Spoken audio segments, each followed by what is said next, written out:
Hi, everyone. I'm Jessica Flanagan, and today I'm really excited to have a dear friend and a brilliant colleague on the show today, Dr. Joseph Smith. I call you Dr. Joe, but Joe is a board certified chiropractic neurologist through the American Chiropractic Neurology Board and a fellow of the American College of Functional Neurology. He specializes in neurodegenerative diseases and child development disorders, and he's earned a diplomat status through the International College of Applied Kinesiology. And Joe, you also have a practice in California, Atlas Health Center. And so I want to have you tell a little bit too about yourself, and also if your practice is local and virtual, and because people are going to want to get a hold of you. So welcome and thank you for joining, and can't wait to Yeah, hear more about you. good to see you, Jess. Thanks for having me. So I practice in Fairfax, California. It's about 45 minutes north of San Francisco, and most of our practice is in person, but we do have a pretty large virtual practice. A number of clients will fly in to see us, and then after we do what we do in person, then we end up managing remotely. We used to do exclusively that, but as things have kind of been restricted from coronavirus, we've been doing more virtual stuff for new clients as well. So we call them more coaching clients than actual patients. And if you had to describe the main kind of person who searches you out, who is that?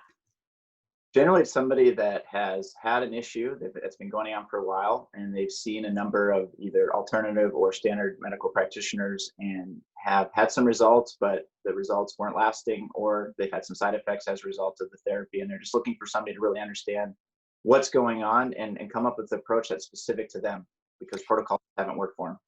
Because chiropractic neurology isn't something that everybody hears about. So it's a really cool specialized form of functional medicine that I feel like has a greater need day by day as we're looking at the explosion of autoimmune diseases in the world. Well, that's true. The thing about when they hear that I do neurology, they think, oh, I don't have a brain issue. I'll just turn the channel. The reality is the chronic digestive issues, things like chronic fatigue, chronic pain, chronic injuries, things that have been going on for a long time. Clearly, now we've been able to identify a neurological component to that. And that's oftentimes the missing thing that people that reach out to me have going on is nobody really identified that the dizziness when they stand up, or the intermittent vertigo they get, or the depression or the fatigue that they get when they drive sooner than they used to, or their memory issues actually are signs of accelerated neurodegeneration, and they're on their way to some significant issues if they don't address it. Because modern medicine doesn't, from my perspective, really have a more holistic way of helping with that area. They just really say, here's some medication to try to stop the progression. But your approach is really different than that. It's, wow, we have a lot more we can have, a lot bigger conversation we can have about that. Yeah, I think so. The cool thing about modern medicine is they're really good at diagnosing. Okay, so if somebody has a dry eye, they're like, okay, you have a dry eye. Mm-hmm. But there's a neurological mechanism that drives the dry eye. So instead of giving Visine or a stronger medication to help with moistening the eye or dealing with the eye issue, what I would like to do is identify what's the neurological issue that's causing them to have what's called increased sympathetic tone, which is fight or flight response, which is causing them to have dry eye. And then we just kind of go from there. That's the same thing, works for acid reflux, it works for dry mouth, it works for tight shoulders, for tight hips. It's all there. It's just mostly we've been looking at those things as a downstream effect as the actual issue, where the actual issue is a little farther north. Well, thank you for saying that. And let's just dive in, because the people that ask me lots of questions, I'm passing those along to you today. And a lot of them are really basic questions, but they're some of the most important questions that we need to start asking our healthcare practitioners. And it's like the burning questions everybody wants to know on my social media, which is a lot of people, when they get diagnosed with something, the first thing they do is go to Dr. Google and, help them along. And a lot of times the people, for instance, who find me have been on restrictive diets to help with their inflammatory based disease. Why do you think so many people are stuck on restrictive diets, whether it be keto, carnivore, autoimmune paleo? SCD, what do you think is the big reason they're stuck and they can't reintroduce foods? Let's just start there. I think the main reason that people get stuck on diets is if the food itself that they removed is not the overwhelming cause of the symptoms they were getting, whether it was fatigue or bloating or constipation or diarrhea, if the food itself wasn't the only thing causing it, Mm-hmm. and there are other things, hormonal, neurological, metabolic, immune, infectious disease, environmental related to things in our environment, like aldehydes and molds and stuff like that. If those things are not addressed, then the pervasive issue persists, and you end up with a worsening of a loss of what's called oral tolerance. And so they have issues reintroducing foods because the food itself wasn't the cause. The sensitivity to the food was the effect of a deeper issue that wasn't discovered. So a lot of people who do these elimination or provocation diets, do you think those are a good thing? Or do you think what you're saying is kind of look for the other things that could be causative factors? Like, what do you suggest people do first? Testing, elimination diets, or is there no answer to that and it's a personal thing? I think the scariest cases are the ones where they had success with an elimination diet initially. They went online, they read something, they did an elimination diet, they felt awesome. And under the surface, this underlying issue got worse and worse and worse and worse. And then suddenly their food list got shorter and shorter and shorter. And by the time they got to me, they're on like 5 foods. And the issues that are driving their problem are so serious that it's a long road to hoe. And in some cases, people don't get all their function back. Wow, that's a big statement. And so when someone comes into your office like that, and I'm assuming maybe you have various versions or severity of that, what are, for people who are listening, who are feeling maybe scared or upset, and, maybe they'll come work with you, maybe they need to just go have a different conversation with their naturopath or their functional medicine doctor.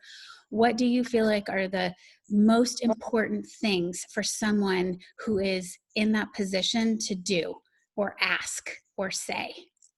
I think the most important thing is to identify the problem with food sensitivities. And the core problem is what's called a loss of oral tolerance, meaning they cannot tolerate what they're eating anymore. Now, that is a symptom of a much larger group of things that could cause that. So the conversation is, if the doctor that you're seeing or the person that you're seeing to help you with food sensitivities doesn't believe in oral tolerance, or when you ask them about it, has never heard of it, they may have some great strategies for you, but the strategy, if it's the right one for you, then that's great. But what might happen is they're not really aware of oral tolerance, which means they're not aware of the problem, which means they may not consider things that make oral tolerance loss of oral tolerance happen. And so then it may be ultimately very expensive and unsuccessful. Would you say we could use the word mysterious infection? Would be Yeah. what people need to say, like, hey, I'm stuck on foods and it's not working to reintroduce them. You need to go talk to your doctor about maybe having a stealth infection, a mysterious infection of some kind, like mold, Lyme, a co-infection, some of these things that you're just talking about. Yeah, I think that's a great point. And so um, that's one way to go about it. Another way to go about it is to do a history that's detailed, and then see somebody that does a detailed history and then runs diagnostics and labs on you. And then based on the answers you give to the questions, it becomes self-evident what it is.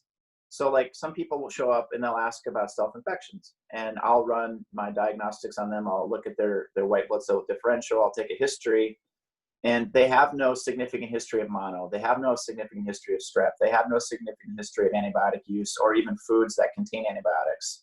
When we look at their white blood cell count under laboratory analysis, it looks normal. So in those individuals, or it doesn't look like, at least they have an infection. So in those individuals, understanding that their bistable balance, which is how their immune system regulates the bacteria and viruses in our body, seems to be working out okay. That's probably not the biggest mechanism. Like for every 10 cells in our body, we have 100 bacteria and we have 1,000 viruses normally. So to say those infections exist is very true. It's accurate. And then to say that they're actually relevant for that case, they may be, they may not be. So that's where the history, the exam, and the diagnostics and the different labs actually can help us key in on that. And a CBC with differential is like $15.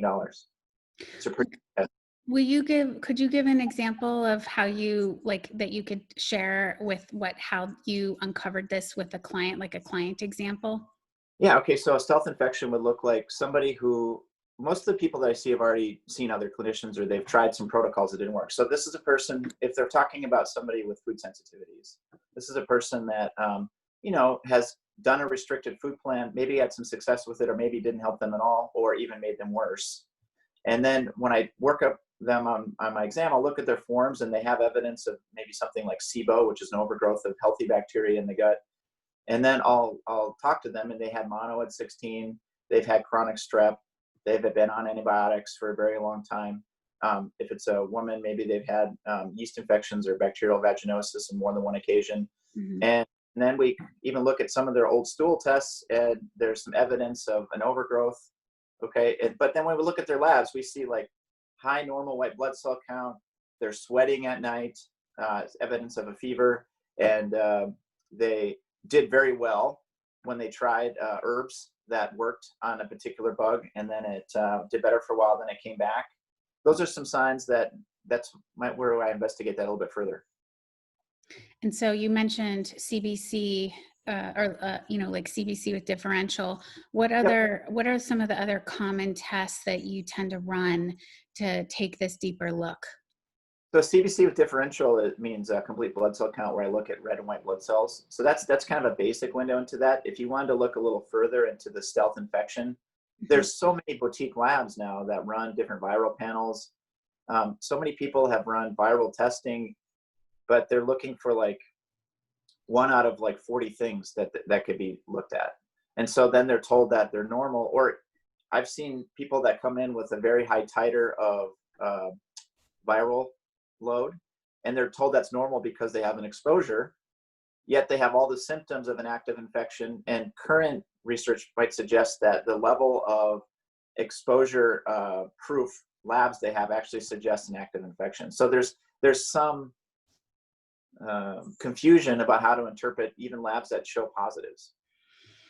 Yeah, you're kind of talking about the art of medical detective work, which I feel like when people go to a functional medical doctor, they assume that that's what they're going to get.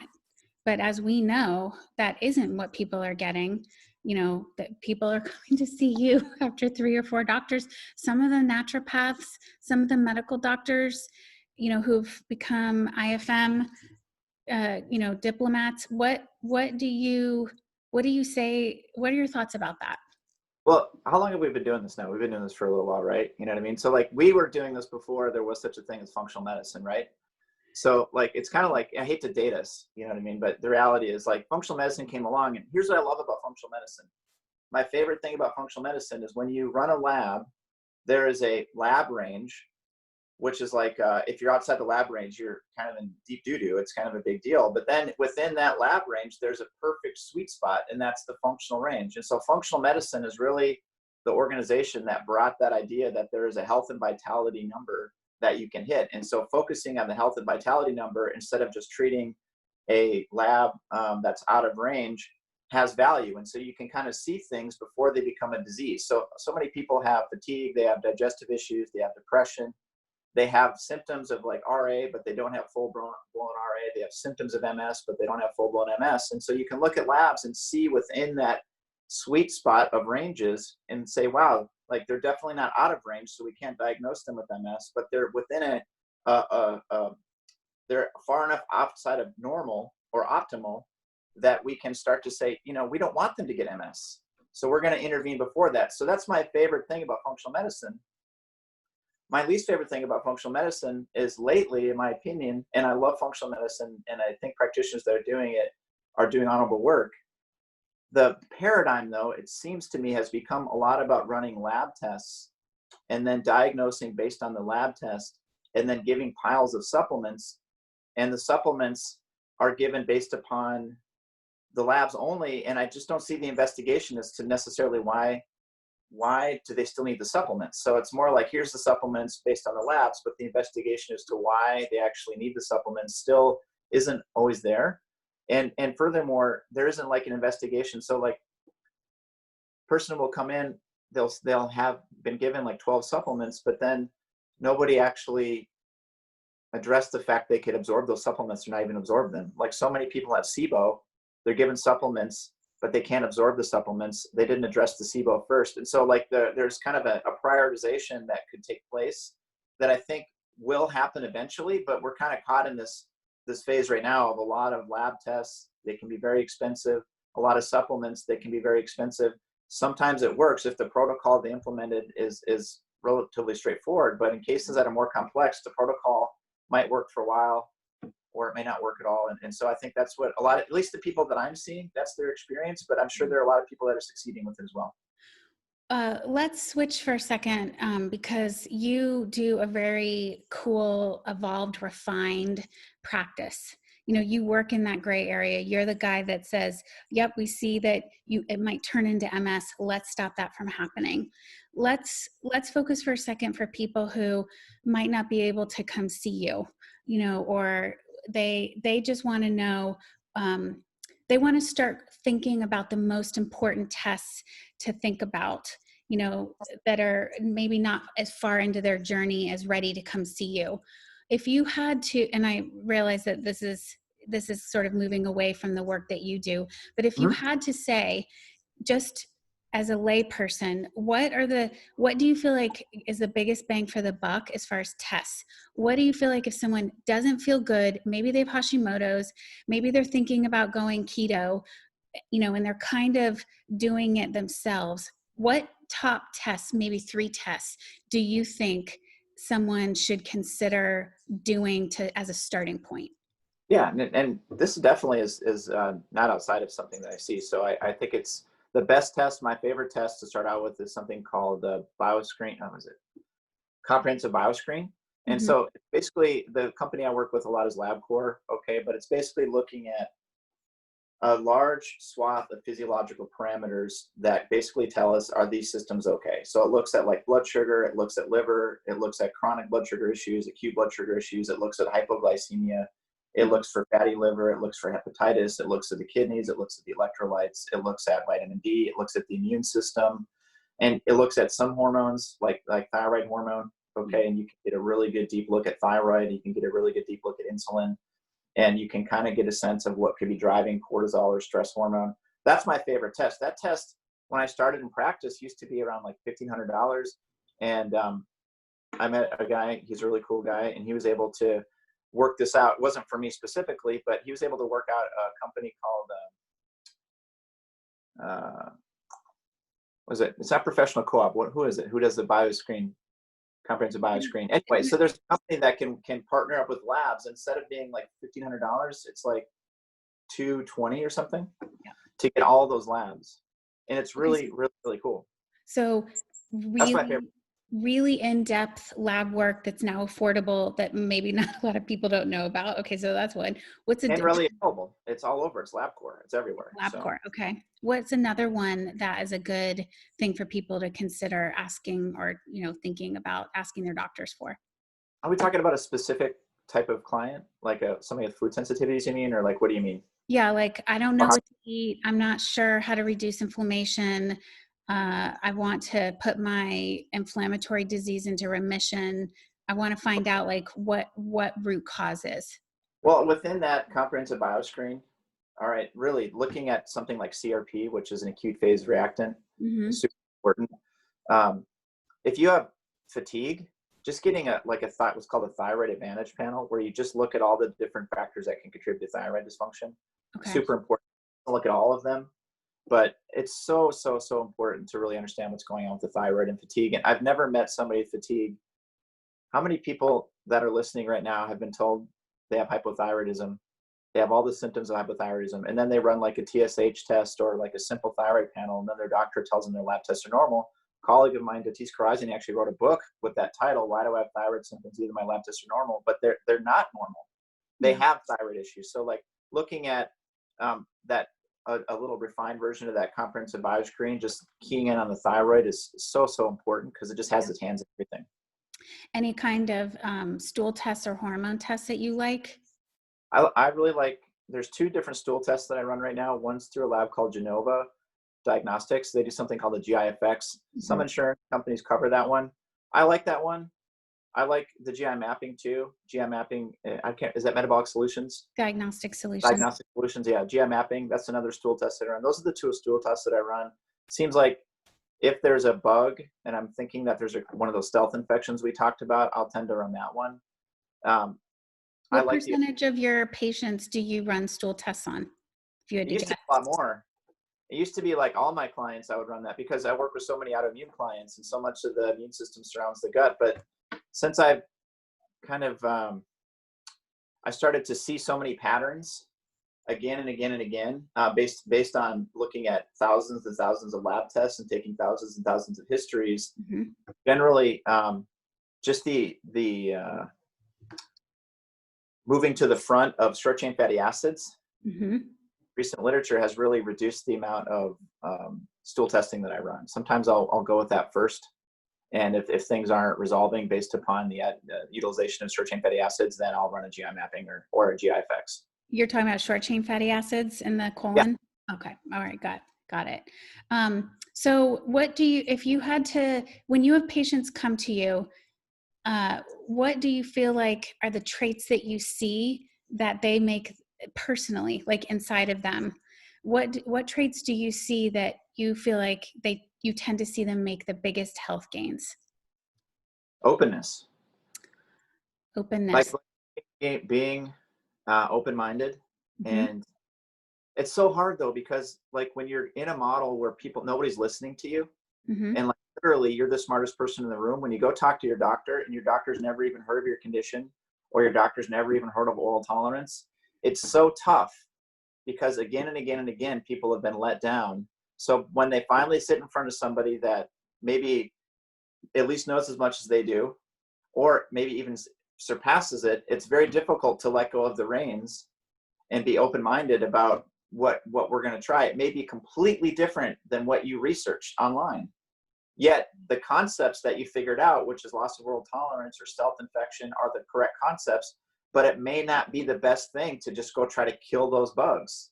Yeah. So having an open mind is probably the biggest thing. And then being able to accept where you are is the second. So open to trying new things and then being able to accept where you are. Because it's kind of like if you have kids and you're like, are we there yet? Are we there yet? Are we there yet? Are we there yet? Are we there yet?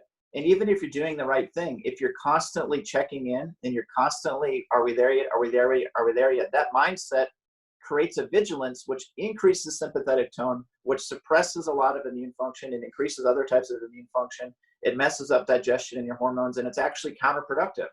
So acceptance and commitment therapy are the idea that like you trust the process, you can let go and let go of like this rigid holding on to uh, every step of the process that I think is vital to overcoming that. And but the thing is, it's not like that's just a super easy thing to do. And I totally get why people are stuck there. Yeah, you just said something cool, which I think is so, I want everybody to remember that you said it, which was like maybe not going after the infections first. You know, you have like a chronically fatigued person, and then you go ask them to do a big metabolic thing that isn't necessarily appropriate.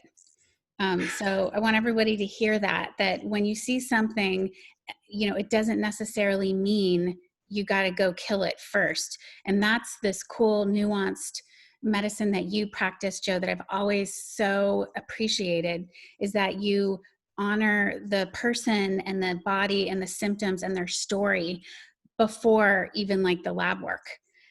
Or, you know, you don't ignore the lab work, but there's you hold the individual in high regard. And I think that's huge. It's about partnership, really. But the idea is, thank you for that. But the idea is like order the labs based upon their history Mm. and based upon your review of what they've already done, not necessarily based on your preconceived notion about what SIBO is. I mean, that's to me, that would be an elevation of our entire profession if that was adopted universally.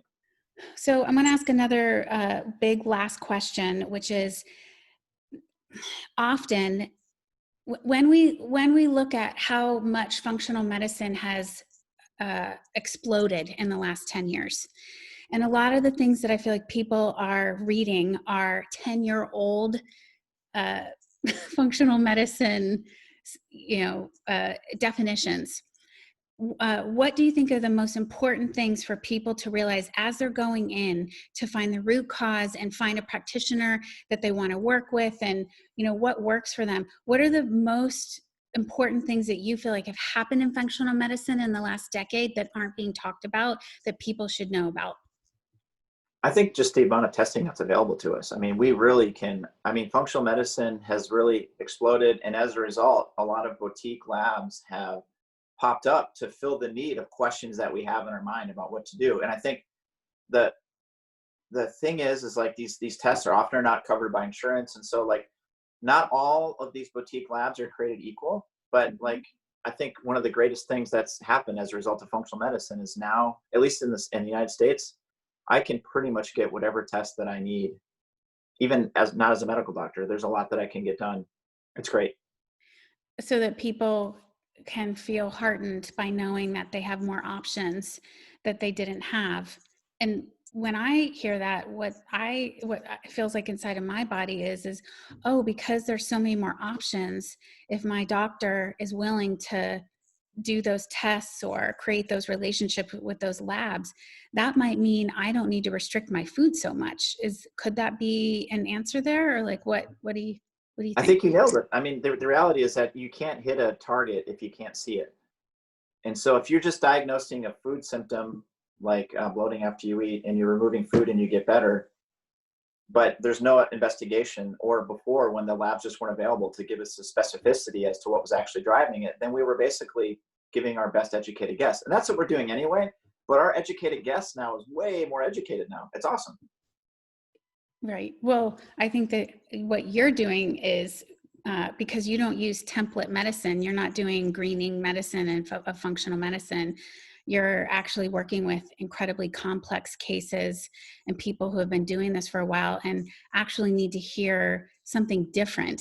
And you are giving them something different. And so in a lot of cases, I feel like clients that you're dedicated to who have really difficult, complex medical histories, you've gone the extra distance, and that's really inspired you as a practitioner to look more or look deeper than often functional medicine practitioners don't have the time to do, and so we're bringing up a really good topic, which is we got to ask more often of our functional medicine brothers and sisters than maybe that's happening right now.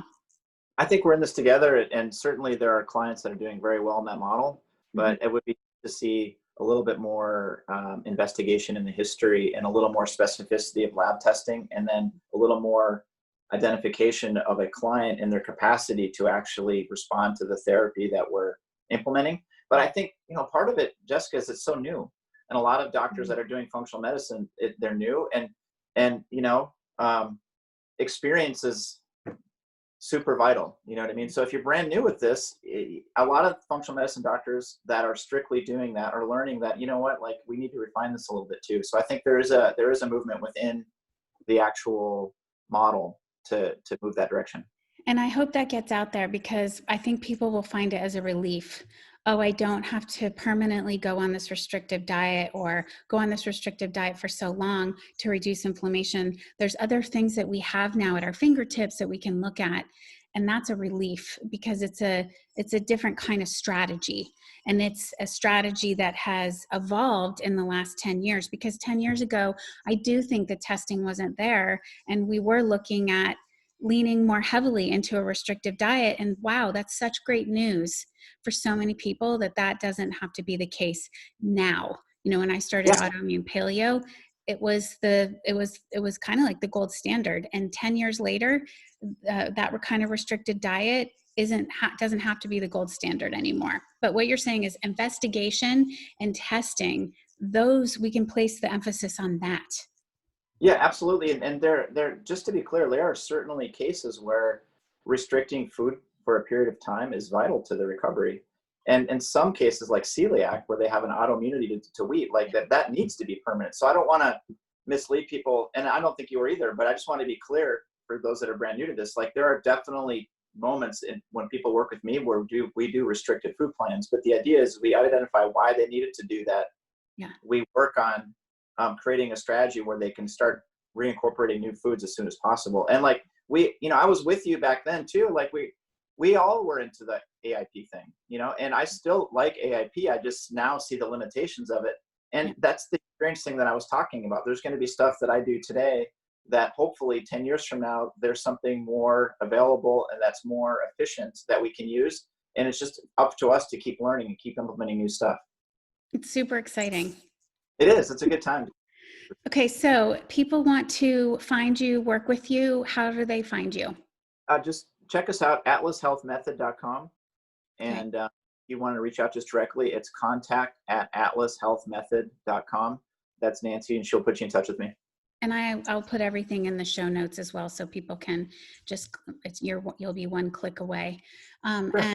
And so this has been incredibly helpful and enlightening, because I know that these are questions that a lot of people ask, and are trying to make it a little bit easier how they're navigating their health journey. So I really appreciate you taking the time. Our SIBO videos on my autoimmune protocol diet website still get so much traction. So maybe you'll come back and talk about SIBO, because that's still a hot topic. Yeah, let's do an update on SIBO. That'd be fun. Great.